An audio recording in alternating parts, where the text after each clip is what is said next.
let's get started here. So hi, I'm Leo, the CEO over at Graphistry. So I'm going to be talking a bit today about changing who writes the queries, where we've been working on some different ways of tackling the problem of how you pick up an alert, and in particularly we've been thinking about what is the interaction between the analyst and the computer, and kind of if we shift around a bit, who does what. And so technically I'll be talking about high leverage IR with visual playbooks and visual graph analytics, but it's all in service of that broader, like what's the role of the future analyst, what is that human analyst, what is the human in the loop interaction. I'm guessing most folks have not heard about Graphistry, so something that was kind of fun is, I'm sure as many people know, Gabe was doing the DVIR this year, and this weird startup Graphistry got involved in a little bit of it. And what's kind of fun about Graphistry is that what could sort of be, for example, we could put our visualizations of data centers on our business cards, and kind of it's sort of interesting what's going on with our technology. And in particular, very high level of what we're looking at doing is adding in what I call a visual investigation tier, so you keep your SIM and all that stuff, and you have this growing number of technologies, but we're interested in what does it mean to have a visual fast path, and you're going to see that theme a lot in the talk today. And I'll talk a bit about some of these aspects, but at a high level, the stuff that we care about is what can you do with one click? If you do want to drill deeper, can you go deeper? We're interested in things like GPUs. I'll do a little demo about that. Fusion across data sources, we're seeing bigger teams have not just one SIM, stuff like that. Not going to go into all of it today, but just to get a sense of it. We'll work anywhere from, federal agencies, Fortune 500, all the way to kind of little like retail startups. So we're young, but it's some interesting stuff happening. So before I go into kind of what we're seeing and how we're thinking about things, I think it's useful to go through an example of what it looks like to pick up an alert a day. And actually, before that, we have an interesting group in the audience, so I kind of want to ask, just get a sense of who's here. So, who uses Splunk? That's like half the room. How about Elasticsearch? I got like the other half of the room, or maybe a third of the room. How about like, I don't know, Spark or Hadoop? We got a few people there. How about Graph Analytics? Wow, that's cool that we even have any people, so I'm excited about that. How about orchestration? And so you're probably seeing a trend of like who keeps raising their hands, right? And so I want to kind of speak to what's going on there, and then kind of we're seeing some stuff going on the automation side, but I want to go into what's going on to the analyst side in the sense of what's coming. And for that, I want to bring back what may be a painful memory. So on screen here, I've got just like regular alert, and so actually one more question. For the people who kept raising your hands, with all that cool stuff, are people still picking up alerts and looking at them? Yeah, I got like smiles and nods, so yeah. So all that stuff is cool, but like, everyone's here is still going to be doing stuff. So so kind of an example I wanted to pull up was just representative, in this case it's some sort of malware object. I forgot if this is a malware download or maybe it's a malware callback, like CNC, something like that. But even with all the cool stuff we do, alerts still happen, we still track them down, and still we have this process of, okay, I have some alert names, maybe some IOCs, I got like maybe some IPs I could look at, and at this point I could just start, someone somewhere has to go through an investigative process. Now, if we talk to our friends and what their conception of what happens here, and they think of like their favorite TV show, they might think like something like this. It's like, oh, well, I know that IP address is like, 14 dot whatever. That was the Russians, and you're going to run back to your like secret base room, and you're going to pull out your pin board, and you're like, we've been tracking that guy for a week or for a month, and while that's kind of cool and it looks good on TV, that's not really what we do, right? What might be much more likely is, well, that was a FireEye alert, so let me pick it up in FireEye. Okay, well, I'm not sure what that malware was like. Let's say we have a satellite in China. Like, is it just the government? Is it real? Like, whatever. So maybe let me check virus total, see the reputation score. Okay, maybe some people are seeing it, or worst case, there's 0 and I have nobody knows what it is yet. So let me see what else is going on in my network. So maybe from the FireEye alert, I just have the IP address. Maybe I don't have enriching. I don't actually know what the username is. I just have the IP. But maybe I know Palo Alto, my firewall, has better resolution of the IP address to user account. So let me jump to Palo Alto, see what the user account is. Okay, now I know the user account. Maybe I switch from FireEye at the network level to maybe I have firewall on the host level and see if there are any other alerts on the host level. Now, maybe, I don't know if folks have ever hung out with a Cylance salesperson, but maybe you're having beers with the Cylance salesperson, and you're in the middle of your POC and you want to see how the POC is going. So you're going to check that user in the Cylance, and you're like, oh, maybe I see some things, maybe I don't. But things are getting interesting, so maybe not at the alert level, but now more at the event level, you want to dig in a bit further. So let me jump into the Windows event logs. We just had somebody talking about the Windows stuff.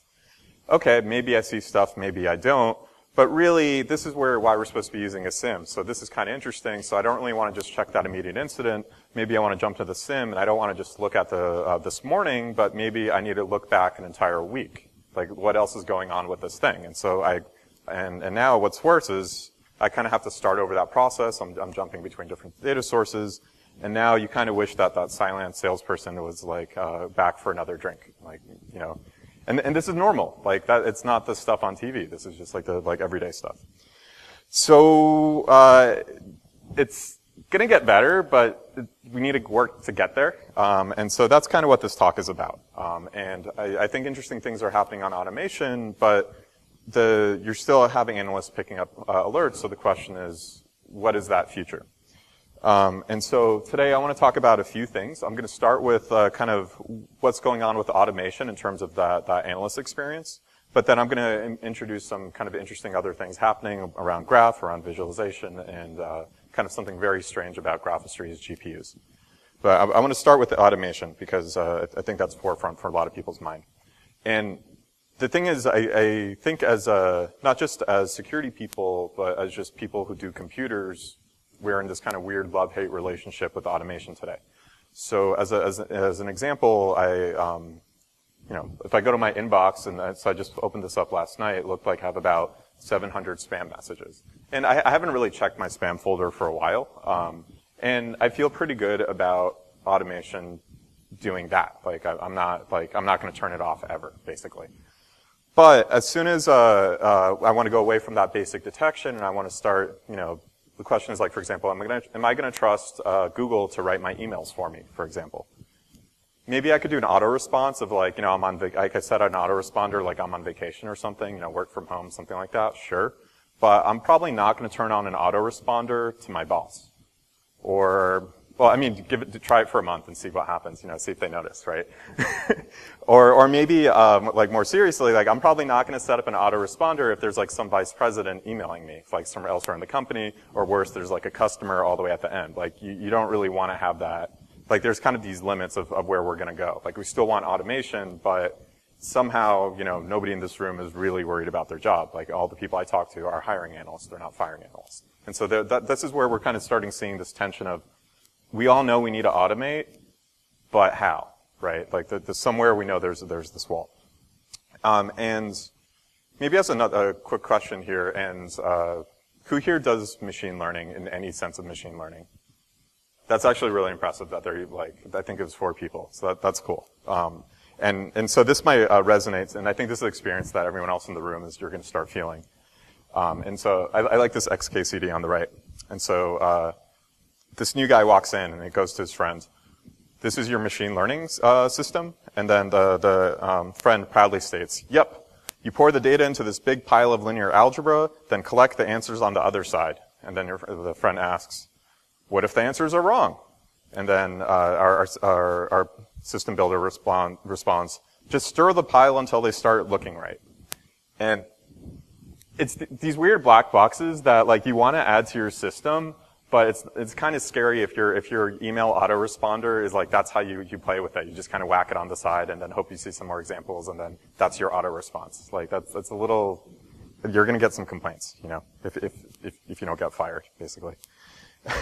So and I think there's some things that make that part of what makes the problem hard. So for example, when we're working on these kinds of systems, that there's some things that are very high confidence. It's like, oh, you're having a brute force attack. Maybe you should do some sinkholing. Yeah, that's an auto response you should do. But there's a lot of surrounding data that you're not 100% confident on that you might now want to take a very deep action on. And so you have a lot of this fuzzy data, or there might be this business context that's missing. Again, it's like you might want to take an action, but if it's the CEO of the company, you might need to be a little more thoughtful in that action. Then likewise, even if you take that action, oftentimes really what these actions are about is what you fully trust the computer is about basically the simple one-step thing. But there's generally also a symptom of a greater thing going on. So like when we work with a fraud team, maybe they have an automatic blocking of a fraud incident, but the reality is there might be like a fraud ring behind it. It's just it's a persistent attacker. They're going to keep attacking you. And so it's great that you did this, you stopped one thing, but the reality is you need to go deeper. And that's what a lot of folks in this room, are responsible for. Likewise, great. Now that we have this, like whatever these new black boxes, you need somebody there kind of hitting it on the side and figuring out like, learning what it sounds like and kind of doing all the tuning and figuring out what that stuff is. So there's this question of like, what's the role of the analyst there? And they're more broadly, I find mostly when I talk to folks, it's more like a 20% time, but it's like you're a little more proactive and you're just trying to see, looking at your logs and trying to understand what is, maybe you have a new data source or a new vendor or something like that. You need to kind of look around.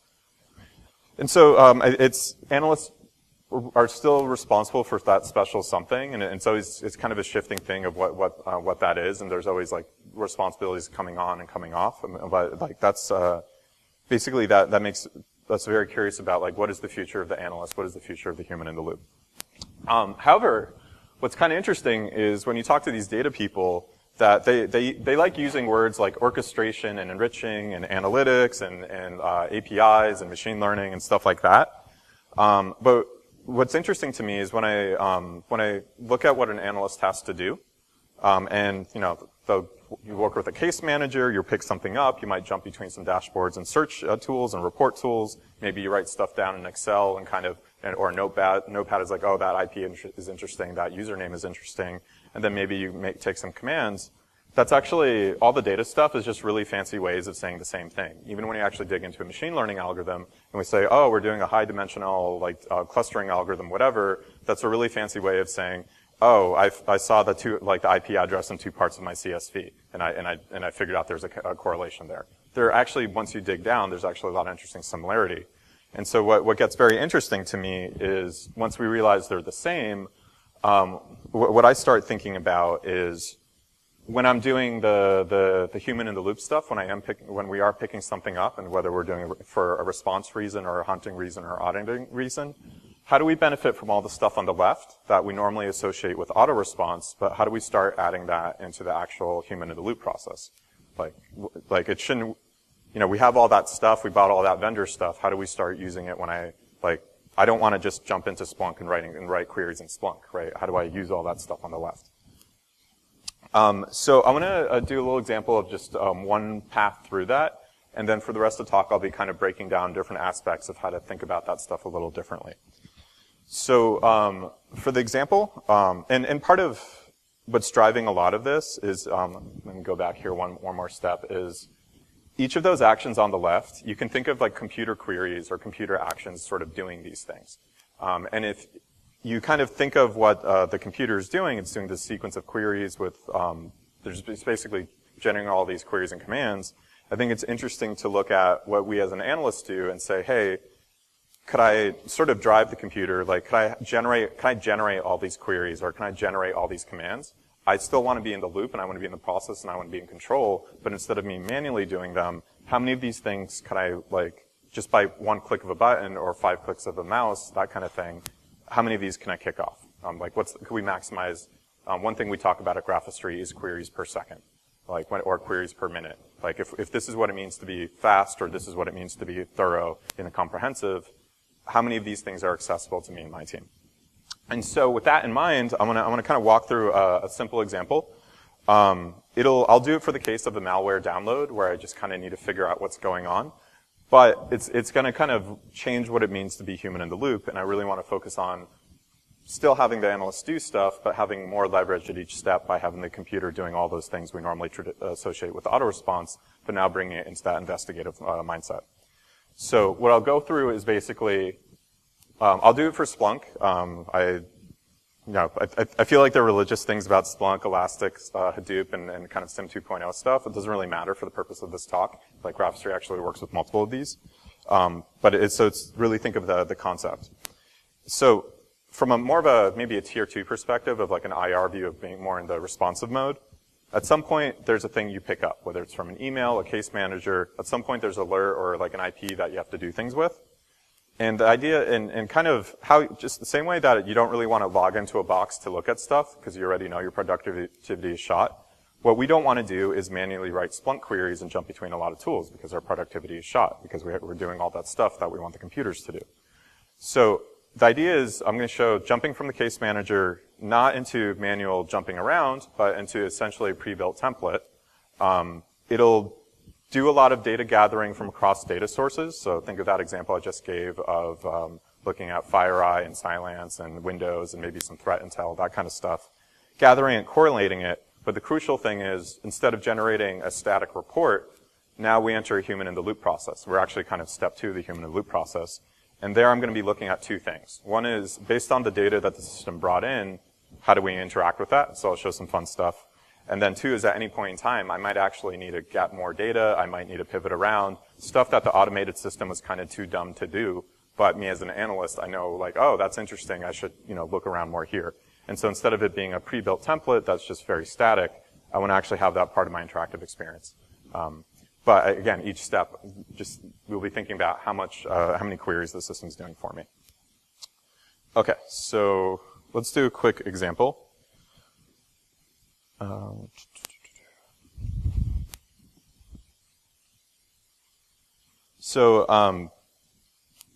I assume most people here have some way of listing out the alerts that they're dealing with that day, even if it's just their email inbox and just, use folks emailing them. In this case, I'm just showing a Splunk dashboard. This is, you don't even need to have Splunk ES, you just do regular Splunk. But basically at some point you might have a list of alerts you're looking at, and then in our world, what we're trying to say is, could we have most of the alerts associated with one of these investigative flows? So in this case, one of the categories, I guess, is we're going to do malware downloads is maybe for this organization, that's a thing that they need to check what happened. Instead of saying have the malware download, just be able to, having to kind of check, the IP address or check the alert and kind of imagine opening up all those tabs and doing that process. But here what we're going to see is if there are any pre-built templates associated with that category of alert. Again, this, even just like regular Splunk, you could do this. And so in this case, what we're going to do is we see yes, for malware downloads, that there was an associated template. It's kind of interesting. You don't even need Graph History to do this kind of thing. You can kind of open source and kind of skunkworks your way for this flow. But basically, the idea is that when you clicked on that template, you jumped into a pre-built investigative template.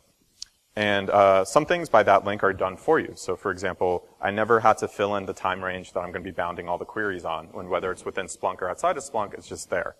Likewise, there are kind of seeds to the investigation, all that IOC data, like, maybe the alert ID from FireEye, maybe the user IP, maybe there's an external IP. Anything that the template cares about, in this case we're doing malware downloads, it could have been phishing, whatever. For this template, those things are there. Now the key part, like I loaded this in my browser ahead of time, so I don't want to kind of risk the demo gods here. The cool part is now that just means I can hit run all, and now it's going to discharge all of those kind of things that I might have associated with an auto response or something that the SecOps team might have done. But now what's cool is what's going to happen is when I hit run all, it's going to run through, in this case, it's, I think it looks like, this is really tiny, so people in the back you probably can't see, but we went through 12 steps of kind of checking data sources, one after another, and I'll get into what that means in a second. Actually, the version we were doing this with one enterprise team was more about 20 steps of just pivoting around different data sources relative to their infrastructure and their set of both security logs and also just application logs and threat logs.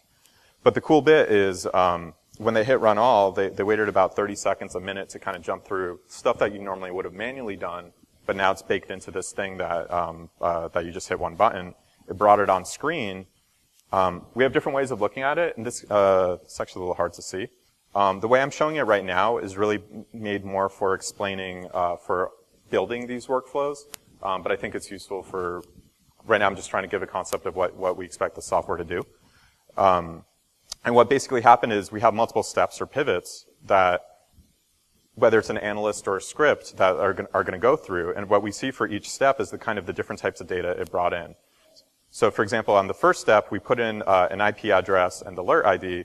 From the alert ID, what we're able to actually get is looked like we got 2 pieces of information. So we have 2 links. Let's see. I don't want to go too deep into it. But we got a bit of information. But what was really interesting is from that IP, as soon as we go away from Fire Island and just look at the IP, that we might have certain high-quality alert sources we want to check whenever we have an IP, we pulled in actually a whole bunch of stuff. And then basically many steps later, we actually kept each step, we actually were bringing in fresh IPs, fresh alerts, things like that.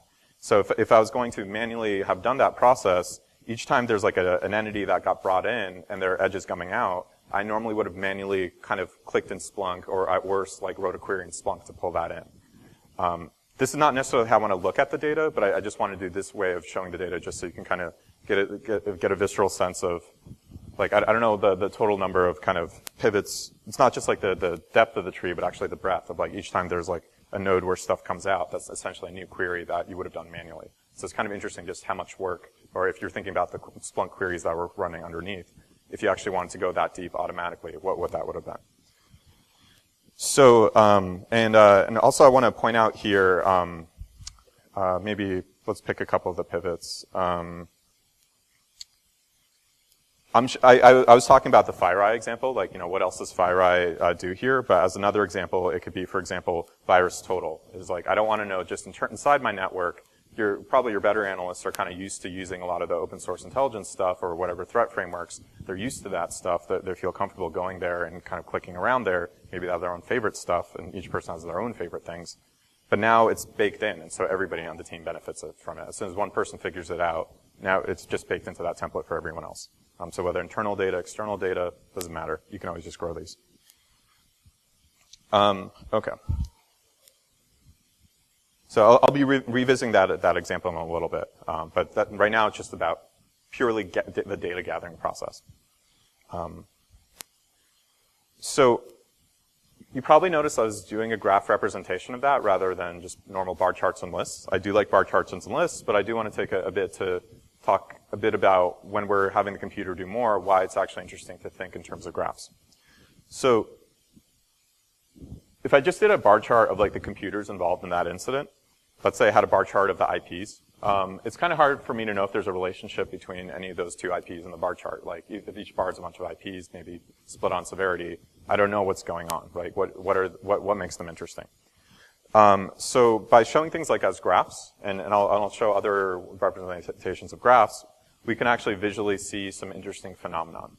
So for example, as soon as I have an event and I want to know what are the scope, like what are the entities involved, on the left we kind of just see that event node and then all the things around it. So I could just directly see them, and hopefully I could see them grouped together. Likewise, if I want to understand the progression, it's nice if a tool just showed me a very simple progression in a timeline, you know, and we'll have that. But when I really want to see interesting behaviors, like things were progressing, but then they forked, you can actually see that because you can actually have all the events and entities on screen. It becomes much more natural. And then finally, when we're looking, whether it's a pattern or an outlier, both can be interesting. So if I'm looking for fraud patterns, I want to see the patterns. If I'm looking at some weird incident, I want to see what was unlike the rest. It's much more direct to look at that. And so I don't have to kind of sift through a lot of logs or do anything like that. And part of the intuition, especially on the right, is just as the way that something like a machine learning algorithm will cluster things and pull out the outliers, you actually can have the visual representation of it. And so kind of what I'm showing on the right is just as how the algorithm will do that stuff, you can actually present it to the user. There's like a strong duality. I could talk, afterwards let's have beer and talk about the math behind it, but it's actually in a sense the same thing. So that's kind of interesting. So I want to kind of go back to that demo and point out a few of those things. So like now that we automated stuff about getting it in there, now it's about how do we automate some of the understanding and make it a lot easier. So this is a mess. So let's run the clustering. And so here we actually see behind the scenes, like I'm on the fly just running that clustering, running a clustering algorithm. I'm waiting for it to converge a little bit, but then we'll dig in. Okay, so what I'm showing here, and be very, very clear. I love lists and stuff like that. And like, I think there are all sorts of useful ways of representing data. Sometimes I want to work in text, sometimes in bar charts, things like that. All that happened here is, behind the scenes, we ran a bunch of Splunk queries and other queries.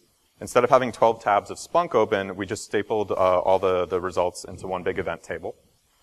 And then the cool bit is we took all those things and automatically whatever was in there, if it's an IP or a user or anything like that, we put it on screen.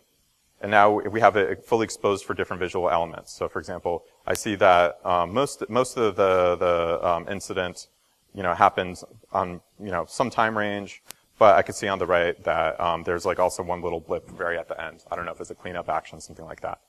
But the cool bit is we took that event table and just automatically put it into a full visual environment. We have different ways of looking at it. This way, what I'm showing you is basically what's inside of the network, what's outside, and then were there any communications in between, at least when we're doing this type of investigation from the type of data sources we taught the tool to kind of bring in. And so in this case, for example, what I might see is like, well, there are 2 computers involved, and then some alerts for network level communication, and it looks like we have a bunch of file hashes, and then what's a little fun is for each one, we got the threat intelligence that, did anybody see it before? And as an example of that is not only do we have the source IP, when we did the threat intelligence, we actually found multiple URLs involved. If I was going to go deeper, I would have taught the template to say, hey, did anybody else in our network, was it not just this user, or was anybody else going to that website? Because like the bigger the organization is, the more chances that if one person got hit, other people got hit. Not that it was a worm that's spreading, but it's just a lot of people got the email, that kind of stuff. Or a lot of people are running the same browser version. But in this case, it was more of we wanted more just like the direct immediate incident, so we wanted to do initial handling. And so what I can kind of see is, yeah, we have network alerts, but I'm really interested in at the host level activity. I do have some alerts there. It looks like one of them is quarantined. And so that probably means there was a download. One of our tools picked it up, so it wasn't exactly false positive. But now it's more about, the question is, did it fully handle it or not? So auto response kicked in, but as an analyst, I need to make sure that that wasn't all that happened. And each organization has different levels of stuff they care about. And kind of going back to the theme of the talk, what we see here is that I can kind of see clear patterns in what's going on. That here's host activity, network activity, threat activity, and even within there, I'm seeing these structural patterns. That at an auto response or an automation level, the algorithms would be doing this, but now I'm actually bringing it to the analyst level. That the same stuff that I could use my visual intuition to kind of pick up for the rest of the way. But I'm not looking. If I had to if you had to do that same workflow of just saying, given a bunch of CSV results, how much effort would it have been to draw that picture and kind of describe that kind of stuff I was just telling you about? And again, through all of this, I didn't have to write queries or anything, or hope that the right dashboard was there. Okay. So I do want to take a pause here on where this fits into the workflow. So hopefully you're getting a feel now. It's as an individual analyst, okay, I could write a Splunk search, and whether it's one Splunk search or one sequence of these, then I get this visual environment, and that's interesting. But at more of a team level, there's this question of what does it mean for a team to be prepared the next time an alert comes in? One view, what I was kind of just talking about, is from the sense of being prepared for specific types of incidents. Hey, next time you have spear phishing, or next time you have malware download, next time you have CNC, next time you have account hijacking, things like that. Do you have the corresponding templates pre-built so that when someone picks it in, are you covered? And so now you have can you get your MTTR down to 10 minutes? You can actually start reasoning for 80% of our incidents, what would it mean to have that kind of coverage, right? But what's also interesting is that there's this level of off-roading, where sometimes you aren't gonna, you do need to go a bit further, and you don't really know the incident, but you know the type of the data, the assets you're protecting, the type of attackers you're interested in. And what's interesting is you could also start reasoning about that, and you can kind of do a post-mortem on what your team spends their time on, and things that kind of are too out of reach today. You can ask well, do we need a better view of our, let's say, our Windows servers, or our Linux servers, or our phones, something like that? And do we have the Asset 360 views ready for that? If we have a satellite office in China, what are the set of templates? Do we have those ready for, we don't know the incidents we're expecting there, but at least we know what we want to do when we look at a user or a device. And so this kind of changes how we think a bit about the methodology here.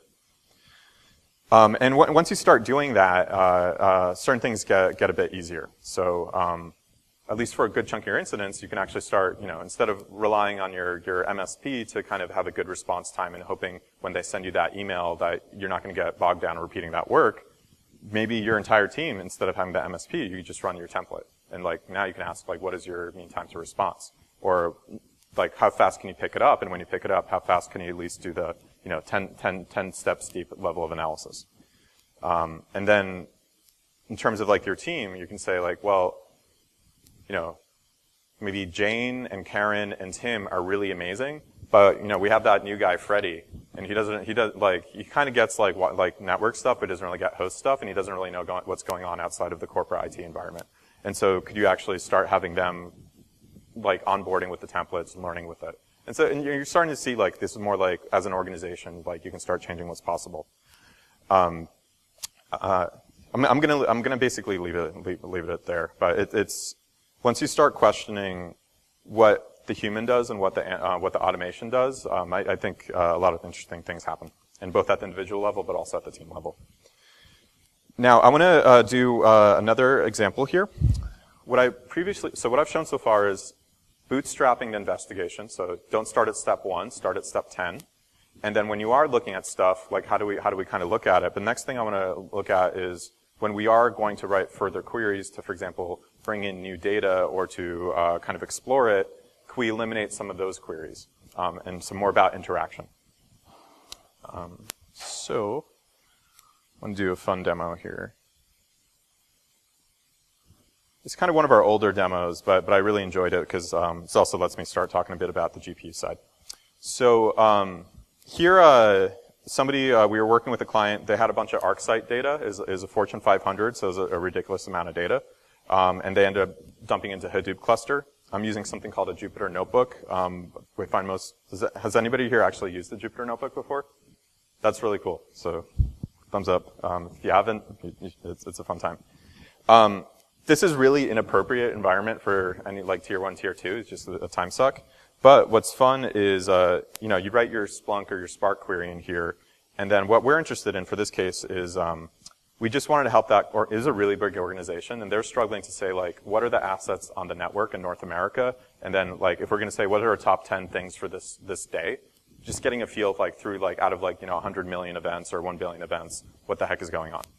So they were able to ask, extract from ArcSight all the priority 10 stuff, or the stuff that this misconfigured box considered a priority 10. But instead of looking at 100,000 search results, we're gonna use a visualization. So for fun, I'll just do it live. So I'm just gonna refresh the page.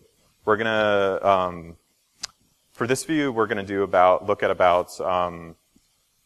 We're looking at the network level, so I'll kind of explain what's going on here. In this case, this is all inside of the network. Anything an internal network alert between internal IPs, they're anonymized. So each dot is a computer, and each edge is actually a summary of all network alerts between two computers. So this starts getting a bit fun, where I have about 64,000 unique devices from that day, from that company, and about 100,000. Think of it as a summarized net flow of alerts between any two computers. And one is I could just put it all together. And now I can start actually doing things that might have been harder if I was actually sifting through manual logs and kind of trying to do writing queries and drill downs versus the logs. So the first thing I want to do is see if there's, I'm just trying to understand what's going on here. And so one of the things that it's nice to do very early on is ask, well, which devices are making all this noise? And so what I'm going to do is any column in the results set I can kind of use for visualization. So I'm going to color all the alerts or the edges based on which vendor was shouting. And what we see here is, for all of these little devices mentioned here, they all have these red alerts going into them. And for example, this computer here is causing all these red alerts. And if I take a look here, what I see is all this red stuff is the Juniper firewall. So clearly some internal firewall, something's going on. This is probably, I could like dress it up and say it's like a port scan, but like, if it's happening every day, maybe it's like like a regular vulnerability scanner, and you need to kind of complain to your NOC that like your rules are misconfigured, that this shouldn't be getting flagged as a priority 10, right? But as an analyst, now what I'm kind of curious is like, okay, fine. So I have 3 computers doing all that vulnerability scanning, but what's left? Instead of me having to write queries and drill downs and kind of writing a lot of Splunk and stuff, I could just kind of click and drag, hit the recluster button. I don't need to know what clustering is doing. Like me as an analyst, it's more important that I'm filtering and changing what's on screen. I don't really want to get dragged into all the data science stuff, but I just reclustered it. And now I can see that there's several buckets of behavior. And now I can start saying things like, for example, what's going on with the devices here involved. I don't know what the green vendor is. So what's going on with NetScreen? In purple, we've got a bunch of these computer. What's going on with Microsoft? Apparently something's going on with a bunch of Microsoft boxes. Keep in mind, this is like hundreds of thousands of devices for this company. And now I'm able to see, instead of, that million rows or whatever, I see it's like really only like a few buckets of colored stuff. I don't want to go too deep into it, but some fun examples of other stuff I was doing is like you can do that with NetFlow. We're doing some hunting stuff. This one was, we were looking at, does anybody here run a website? Are you protecting a website? So everyone's got, or half the folks. You could look at all the 200s, but it's kind of interesting is anything that's not like a 200, right? What's the weird stuff going on? Are people trying to find weird stuff? So I just said, hey, for today, let me show you all the weird stuff for the different access codes. This is actually, I can't show the labels of the stuff, but we're seeing that there's clearly different things going on. I could jump into Splunk and start writing these queries, but it's a lot easier if I just kind of click and go. Again, it's like queries per second, right, or queries per minute. Each one of these, like me doing each one of these mouse overs, essentially represents a different Splunk query and a different looking at that Splunk result, right? And for example, something else I might want to do is like, oh, maybe this cluster is interesting. It's actually this represents a URL endpoint, so maybe this is payments or something. Maybe I want to expand on that. I don't really want to write that as a Splunk query. Could I just click? Can I save that time and make this more and more fluid? I don't want to manually cluster it or whatever, ask Splunk to point stuff out. I just want to click and have stuff happen for me. So hopefully that gives a so when I was kind of saying, let's get back in here. Actually, that previous example was a lot of fun because it was sort of the first look at some client data, and we found a bunch of weird SU, like pseudo access, and we realized it's the call center. And so that's kind of an interesting, like, oh, that's weird, but now we could train it. And that gets back actually to the rule tuning thing. It's like, you got to do it, but how do you do that? But hopefully that gives you a sense of like, not just for gathering data, but actually our interacting data from searching, sifting, drilling, expanding.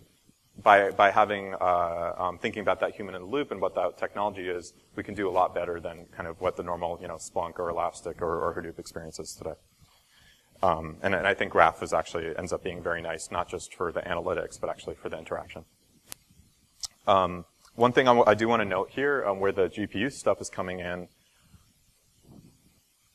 the first examples I did were really about more regular incident response, like phishing, malware, stuff like that. That second example is basically as soon as anything gets interesting, I kind of want to look at more data. And so whether, like most people aren't a full-fledged hunter, but again, maybe your 10%, 20% of your job does involve you sometimes looking at a lot more data and trying to figure out, yeah, what is it? Let me load in more data. What's going on, right? And so what's going on with the GPU stuff is what I just showed was really two things. I was very cavalier about it, but it was kind of interesting. One is I showed an entire data center on screen. We could show 1 million devices on screen. That's kind of unusual. And that's us just using kind of like how video games are built, like using GPUs. They're interested in photorealism and like making that glass like extra shiny. We're interested in showing a lot of vector data. So we actually wrote our own browser engine for showing this kind of data, especially for graph data. And the second thing is I hit that clustering button so instead of me looking at a big hot mess of data, could I see those like buckets of things? Like could I see, weird account hijacking activity? Could I see weird like scanning activity? Could I see like somebody like account abuse, like somebody doing weird things with the AD server? And that's more stuff about data on the server that I didn't even send to the browser. Like when I was running that clustering algorithm, that was just our GPU server spinning away. And we're actually using GPUs for that because if I was running those algorithms in real time, it wouldn't have worked. It would have fell over. So yeah, I'm actually happy to show you demos of my browser crashing afterwards, but that's not fun for a talk. And so today, that was just us doing one GPU server for letting us get more visibility and interactivity. We were actually just at the GTC conference a few weeks ago from Nvidia.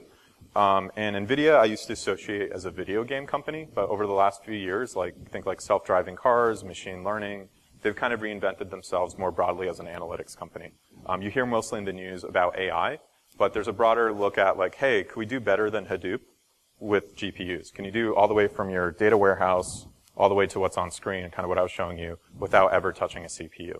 And now if you want to do line rate stuff or fully interactive, we're interested in the human in the loop, it gets interesting. And I don't want to go too deep on it, but I was looking at the specs of the new GPU. This is more for the server grade, this is kind of enterprise stuff, if you're a telco or whatever, that's starting to happen. But it's one of those things, just wait a couple years, it'll trickle down. What I was already showing you, you could actually just get for $1 an hour on Amazon, right? So it's happening.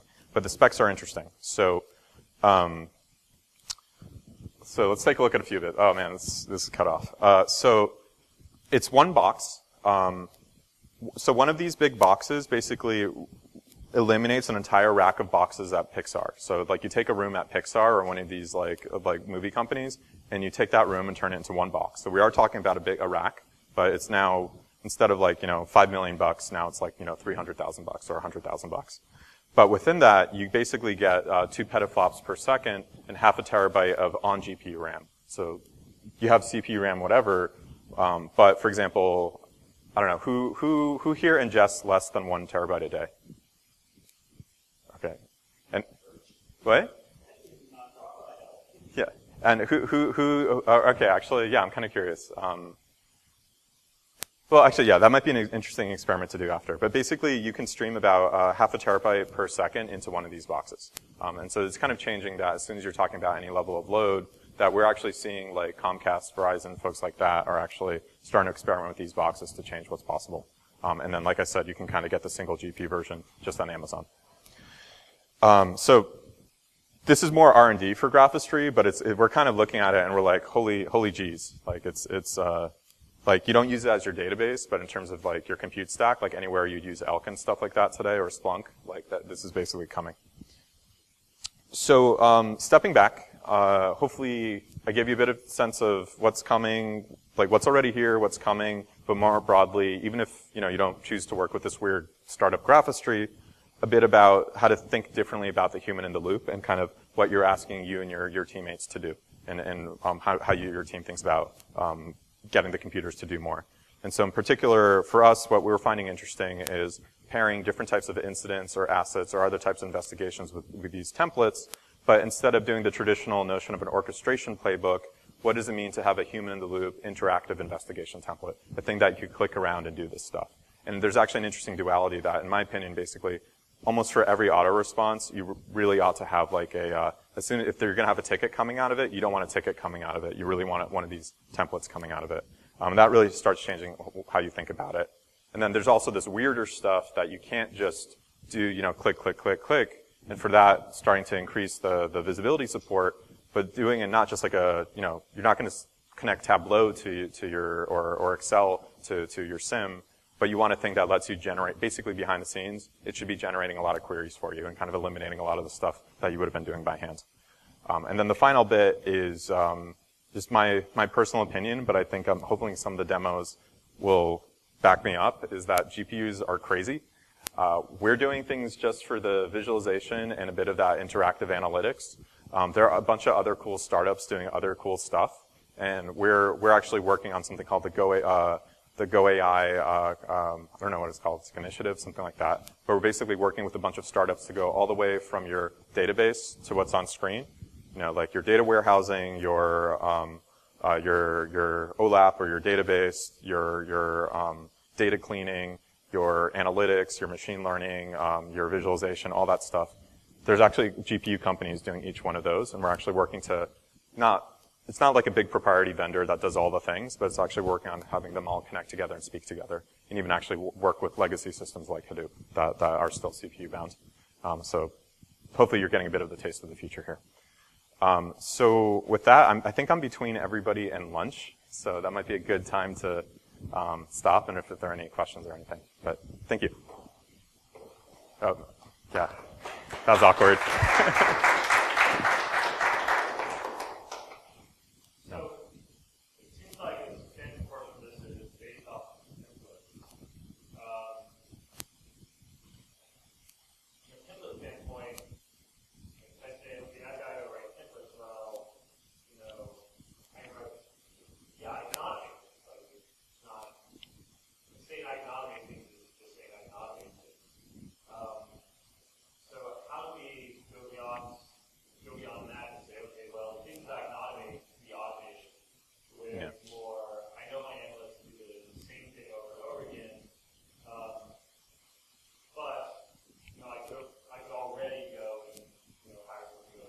Yeah. How do I get beyond that to a more fluid thing so that as it happens, it's more natural? Yeah. So the question is kind of, we know automation is a thing today, but how do you automate the automation in a sense? Or how do we make automation easier? And I'm actually going to step back and say the assumption that we could just hire a person and get it done today, I think historically is not true. Like you can buy the vendor, but then you're going to get the consultant. You may or may not get the consultant. They may leave. Or if you do get the developer, they're not really going to do all the things you want. One of the things by us, what we found is by focusing on that analyst experience, we're at least for us, we're at the point that if you could do Splunk or you could do Elasticsearch, you could build these workflows. If you could write a curl, you could do what we're doing here. You don't need to do Docker and you don't need to do all this weird stuff. And so we're literally saying if you could do it today manually with Splunk, you could build these templates. So that's something that I didn't really appreciate until we were starting to see it, but that's actually very interesting to me, is that could you make more people able to take their cool techniques and share it with the team, or share it with themselves actually the next time you're doing a thing. For the next level, I think, how do you automate the automation? What we're seeing is, remember when I was showing you, I think like I quickly glossed over all the HTTP records and kind of all the weird access patterns against a website. You're probably seeing that there's kind of patterns in what was showing up there. This is maybe more of a beer discussion, but I think that stuff is starting to have the analysts kind of interact at that level and say, hey, those are interesting to me, those are not interesting to me. And then I think we can actually automate, whether it's like a fancy machine learning algorithm or it's actually a lot of that stuff still to me feels like Splunk rules. Can you actually have that interaction cycle? It's like, oh, that's interesting. The next time it happens, do this thing, right? But now it's very, you're actually working with the tool to do that. Again, I think that's a beer discussion. Any?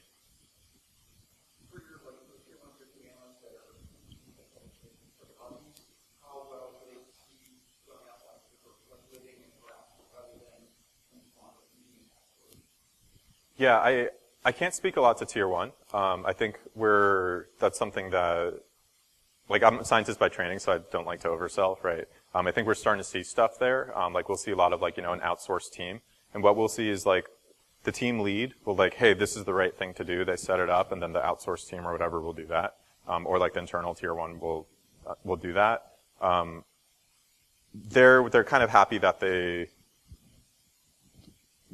like what it'll say is like they can guarantee the right data goes in there, and at least now they can kind of have instructions say, look at this, and then if anything gets interesting, jump it up. Like one of our customers, for example, was getting rid of their MSP for tier one, where they're getting frustrated with these like silly email reports they got, and they're like, hey, why don't we just get these things, right? Tier two is, I think once you get to tier two, tier three, then the stuff is, if you could do Splunk, you could do this stuff, basically. Now it's more, yeah, there I find it's more, some of your team thinks visually, some of your team doesn't. Like, and if somebody just wants command line, like, great, go do command line. But I think we'll outperform them. But, if that's what floats their boat, like, who am I to disagree? I'm fine with it. Like, if they want to have fun with it, but it's.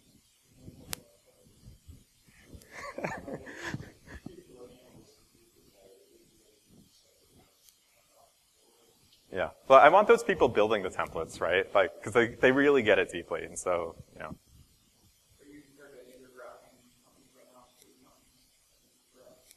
Yeah, I'm not going to name names, but multiple reached out to license the technology. So I don't know if that's like waving the white flag or what, but what we're finding is that for the hunting folks who do the bigger stuff, like we're the only ones who could actually show this much stuff, and then increasingly we're being more usable than them.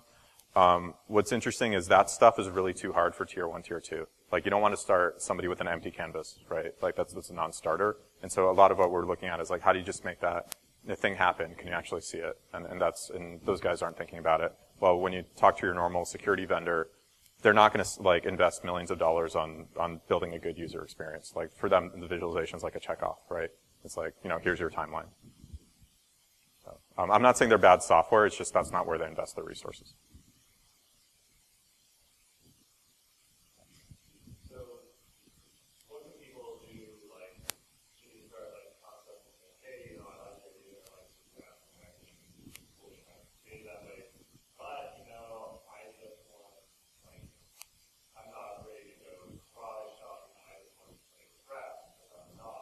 Yeah.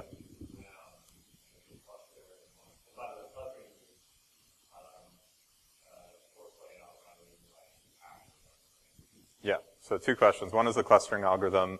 For most people in the room, the clustering algorithm is whatever the button you press does, and it'll cluster for you, and you don't worry about it. There are reasons you might want to do other ones, but for like 80%, 90%, it's more, can you filter to the right data and cluster, and can you drill and whatever. But yeah, that's Force Atlas 2. We're working on adding some others. If you have your own, you can actually plug it in. Yeah. Yeah, we're actually working on adding those things in. But that's yeah. Sorry, what was the question is how do you get started without, yeah. Yeah.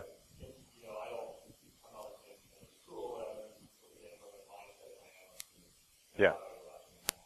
Yeah, I think